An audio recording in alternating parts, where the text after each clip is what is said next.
Hello people, welcome to Mouni cooking. ఈరోజు మనం చేపల పులుసు ఎలా చేసుకోవాలో చూడబోతున్నాం. ముందుగా ఒక ప్యాన్ తీసుకొని దానిపైన జీలకర్ర 1 స్పూను, ధనియాలు 2 స్పూన్లు, మెంతులు నేను ఆల్రెడీ నా దగ్గర మెంతుల పొడి ఉంది, సో నేను మెంతులు ఇందులో స్కిప్ చేసిన. ఒకవేళ మీరు కుక్ చేసుకోవాలంటే 2 టేబుల్ స్పూన్ ధనియాలు, 1 టేబుల్ స్పూన్ జీలకర్ర, హాఫ్ టేబుల్ స్పూన్ మెంతులు వేసుకుంటే సరిపోతుంది. అవి మంచిగా వేయించుకొని పక్కకు తీసి పెట్టుకోండి. అదే బౌల్లో కొంచెం ఆయిల్ వేసుకొని ఆనియన్స్, ఒక బౌల్ నిండా ఆనియన్స్, అంటే పెద్ద సైజు 2 ఆనియన్స్ సరిపోతాయి. అవి మంచిగా ముక్కలు కట్ చేసుకొని కొంచెం సాల్ట్ వేసుకొని మంచిగా వేయించుకోవాలన్నమాట నూనెలో. ఎందుకంటే ఇది కూరలో కాదు, మనం దీన్ని సపరేట్గా తీసి మిక్సీ పట్టుకుంటాం అనమాట ఆనియన్ పేస్ట్ని. సో కొంచెం దూరగా వేగంగానే మనకు అర్థమైపోతుంది. ఆ రెండింటిని మిక్సీ పట్టుకుంటే సరిపోతుంది. నా దగ్గర మెంతి పొడి ఉంది ఆల్రెడీ, సో నేను పట్టుకోలేదు. ఇది మిక్సీ అయిపోయినాక మనం చేపలు శుభ్రంగా కడుక్కోవాలి.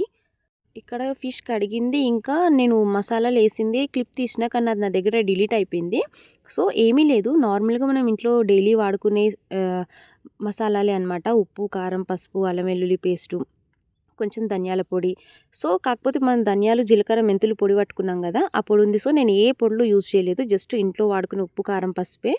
అవి మంచిగా ముక్కలకు పట్టిన తర్వాతనే మనం ఏదైతే మిక్సీ పట్టుకున్నామో ఆ పేస్ట్ కలపాలన్నమాట. అది మంచిగా ముక్కలకు పట్టిన తర్వాతనే ఈ పేస్ట్ వేసి మంచిగా ముక్కలకు పట్టిస్తే సరిపోతుంది. చాలా నీట్గా మంచిగా ముక్కలో మంచిగా నీట్గా మ్యారినేట్ చేసుకోవాలి. నెక్స్ట్ మనం ఇక్కడ చింతపండు నానబెట్టుకోవాలి. ఇది ముందే నానబెట్టుకోండి, కూర స్టార్ట్ చేయకముందే. తర్వాత మనం పెద్ద బౌల్ తీసుకుందాం, ఎందుకంటే చేపలు చాలా సెన్సిటివ్ ఉంటాయి. సో మనం ముక్క కలుపుతుంటే ఇరిగిపోతాయి అనమాట. సో కొంచెం వెడల్పుగా ఉండే గిన్నె లాంటిది తీసుకొని అందులో నార్మల్గా మనం ఎవ్రీడే యూజ్ చేసే నూనె కన్నా కొంచెం ఎక్కువ నూనె వేసుకోండి. ఒక చిన్న సైజు ఆనియన్ కట్ చేసుకొని వేసుకొని మంచిగా కలుపుతూ ఉండండి. గోల్డెన్ బ్రౌన్ వచ్చే వరకు మంచిగా కలుపుతూ ఉంటే చాలు. మనం ఉప్పు, కారం ఏది వేయకపోయినా సరే, ఎందుకంటే మనం ఆల్రెడీ మ్యారినేట్ చేసుకున్నాం కదా. కొంచెం గోల్డెన్ బ్రౌన్ రాగానే మనం మ్యారినేట్ చేసుకున్న చేపలు ఇందులో వేసేసుకోవాలన్నమాట.